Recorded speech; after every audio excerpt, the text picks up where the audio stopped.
দেখে মনে হবে ময়লার পাহাড় কেটে সড়ক তৈরি করা হয়েছে, অথচ বাস্তবতা ভিন্ন। সড়ক দখল করে গড়ে উঠেছে ময়লার পাহাড়। দুই পাশে ফেলে রাখা ময়লা ধীরে ধীরে গিলে খাচ্ছে নরসিংদী থেকে রায়পুরা ও মদনগঞ্জের আঞ্চলিক সড়কটিকে। অল্প দূরত্বের এই রাস্তা পার হতে ঘণ্টার পর ঘণ্টা জ্যামে বসে থাকতে হয় স্থানীয় বাসিন্দাদের। শিল্প কারখানার কাঁচামাল পরিবহনেও চরম দুর্ভোগে পড়েছেন কারখানা মালিকরা। এতে ব্যাপকভাবে বাধাগ্রস্ত হচ্ছে শিল্প সমৃদ্ধ নরসিংদীর অর্থনীতি। পাশাপাশি সড়কটিতে সৃষ্টি হওয়া খানাখন্দগুলো পরিণত হয়েছে মরণ ফাঁদে। পৌর শহর থেকে বয়ে নিয়ে আসা এসব ময়লাই এখন স্থানীয়দের গলার কাটা হয়ে দাঁড়িয়েছে। দুই পাশে যত্রতত্র ময়লা ফেলে রাখায় সারা বছরই জলাবদ্ধ অবস্থায় থাকে আঞ্চলিক সড়কটি। সেখানে তৈরি হয়েছে খানাখন্দ, প্রতিনিয়তই ঘটছে দুর্ঘটনা। প্রতিদিনই গাড়ি উল্টে যাইতেছে, মানুষ অ্যাক্সিডেন্ট হইতেছে। তাছাড়া এই জায়গায় যে জ্যামটা লাগে সময় পরে সময় ব্যয় হইতেছে, কারো কোনো গুরুত্ব নাই। এনে কোয়ার মানুষ আছে কিন্তু করার মানুষ কেউ নাই। আমরা এই প্রতিদিন গাড়ি উল্লাইতেছে, রাস্তাঘাট এত খারাপ, ভয়ঙ্কর খারাপ রাস্তাঘাট। তো এত আজকে উল্লাইছে এই দৌড়ি তো প্রতিদিনই গাড়ি উল্লাইতেছে। এই এক সাইডে ড্রেন, এক সাইডে ময়লা জলার লেগে গাড়ির মধ্যে আনন্দ জানা।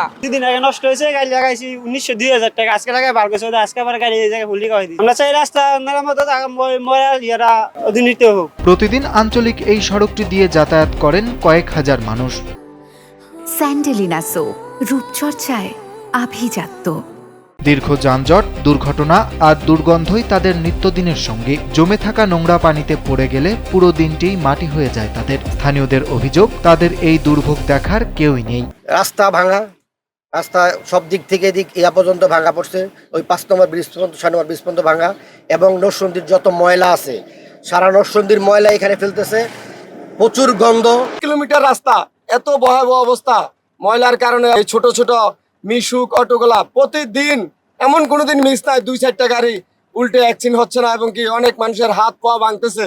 আর আমরা এই যে এখনই যদি একটু ক্যামেরাটা ওদিকে দেখেন কি দীর্ঘ যানজট। এই যানজটের কারণে অনেক পরীক্ষার্থী সহকারে এখানে পরীক্ষায় যথাসময় যেতে পারতেছে না।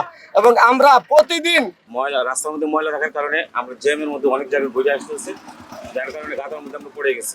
আমাদের এই রাস্তাটাতে যে অবস্থা, মানে প্রচুর দুর্গন্ধ। আমরা এখান দিয়ে চলাফেরা করতে অনেক সমস্যা পোহাচ্ছি। মেইনলি কলেজে যাইতে বা পরীক্ষা দিতে যাইতে আমাদের এখানে অনেক জ্যাম লেগে থাকে, যেহেতু রাস্তাটা চিপা হয়ে গেছে অনেক ময়লা ফেলার কারণে। তো আমরা যাইতে পারতেছি না ঠিকঠাক মতে। ময়লার ভাগাড়ের পাশেই বর্জ্য ব্যবস্থাপনা প্লান্ট নির্মাণের কাজ চলছে। 2025 সালে শুরু হওয়া প্রকল্পটি 2027 সালে শেষ হওয়ার কথা রয়েছে। তবে কাজের গতি নিয়েও আপত্তি রয়েছে স্থানীয়দের। এ বিষয়ে নরসিংদী জেলা প্রশাসক ইসরাত জাহান জানান, বর্জ্য ব্যবস্থাকে একটি সন্তোষজনক অবস্থায় নিয়ে আসতে কাজ করছেন তারা।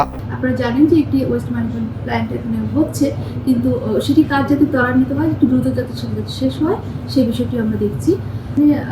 এখানে যে মদনগঞ্জ রোডটা সেটিও আসলে খুবই রাস্তাটি ভেঙে গেছে। তো এই বিষয়ে আমরা সংশ্লিষ্ট যে রোডস অ্যান্ড হাইওয়েতে যারা আছেন তাদেরকে আমরা এই বিষয়টি জানিয়েছি, এবং এটি যাতে সহজে করা হয়, কারণ এই রাস্তাটা খুব গুরুত্বপূর্ণ। এখানে আমাদের মাধবদীপ যেহেতু ব্যবসা প্রতিষ্ঠান এখানে অনেক রয়েছে, খুব গুরুত্বপূর্ণ এখানে যান চলাচলের বিষয়টি। স্বাভাবিক জীবনযাপনে ফিরতে ময়লার ভাগাড় থেকে দ্রুতই মুক্তি চান স্থানীয়রা। নরসিংদীকে পরিচ্ছন্ন, আধুনিক ও বাসযোগ্য জেলা হিসেবে গড়ে তুলতে প্রশাসনের হস্তক্ষেপ কামনা তাদের। অরিত্র বাসু, কালবেলা।